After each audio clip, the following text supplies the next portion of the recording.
আসসালামু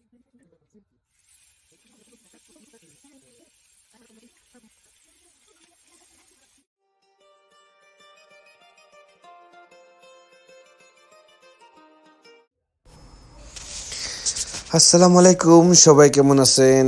আমি মোহাম্মদ সুলতান, মিশরের রাজধানী কায়রো থেকে। আজ আমি আপনাদেরকে পরিচয় করে দিব মাছের সাথে আর মাছ বাজার সাথে। তো আমি আজকে শেখাবো মাছকে কি বলে মিশরের ভাষায়।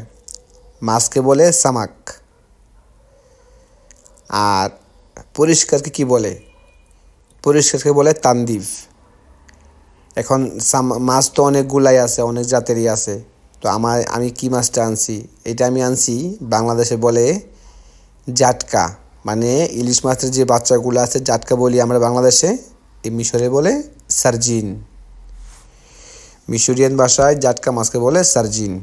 তো আজকে আমরা জাটকা মাছ ভাজবো, তো কিছু ভাষাও শিখে নিব। তো পরিষ্কারকে বলে তানদিফ। আর এই যে আমি যেই কেচি দিয়ে মাছটা কাটতেছি, সেই কেচিকে বলে মাছ। কেচিকে বলে মাছ। আর এই যে যে ছুরিটা দিয়ে আমি মাছে পরিষ্কার করতেছি, সেই মাছগুলোকে সেই ছুরিকে বলে চিক্কিনা। মানে আমরা যদি বলি চাক্কু ছুরি, তো মিশরিয়ান ভাষা বলে এটাকে চিক্কিনা। তো আমরা আজকে মাছ ভাজবো। তো মাছ পরিষ্কার করা শেষ হয়ে গেলে অবশ্যই এটা হলুদ মরিচ দিতে হবে। তো আমরা সেই সুবাদে হলুদ মরিচের সাথে পরিচয় হয়ে নেব। হলুদকে বলে মিশরিয়ান ভাষায় কুরকুম। আর আদাকে বলে গাঞ্জাবিল। জিরাকে বলে কামুন। আর লবণকে বলে মালহ। তো আমরা এই শুধু চারটা জিনিসই দিয়ে আমরা মাছগুলা একসাথে করব। আর তারপরে আমরা যে মাছগুলা ভাজবো গরম তেলে আর কড়াইয়ে, কড়াইকে কি বলে মিশরীয় ভাষায়? কড়াইকে মিশরিয়ান ভাষা বলে তাসায়া। কড়াইকে বলে তাসায়া। আর তেলকে বলে জেদ। মানে আমরা এখন গরম তেলে মাছগুলা ভাজবো কড়াইয়ে।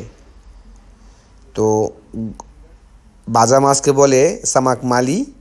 মানে আমরা এখন সামাক মালি করব। আমরা এখন মাছ মালি করব, মানে সামাক মালি। তো গরম তেল দিয়ে দিলাম কড়াইয়ে। তো কিছুক্ষণের মধ্যে আমরা ইনশাআল্লাহ মাছ ভাজি কমপ্লিট হয়ে যাবে, মানে সামাক মালি আমরা করে ফেলাবো। তো সেই পর্যন্ত দেখতে থাকেন আমার আগামী ভিডিওগুলো ইনশাআল্লাহ। দেখা হবে ইনশাআল্লাহ আগামী পর্বে নতুন কিছু ভিডিও নিয়ে। সেই পর্যন্ত সবাই ভালো থাকবেন। আর কোনো ভুল ত্রুটি হলে অবশ্যই আমাকে কমেন্টে জানিয়ে দিবেন, আমি চেষ্টা করব শুধরাবার জন্য। ভালো থাকবেন। আল্লাহ হাফেজ।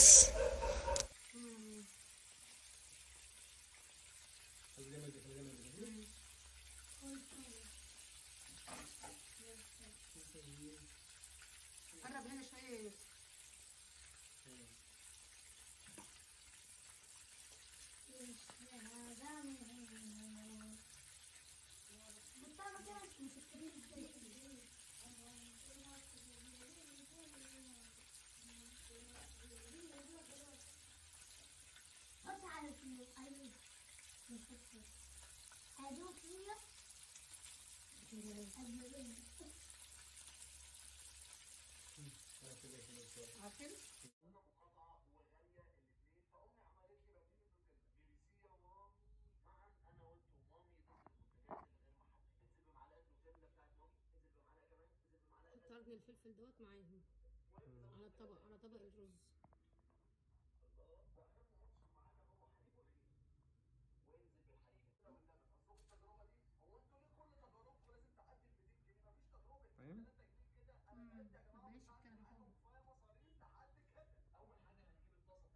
حاجة عايز نور شوية بس معلش.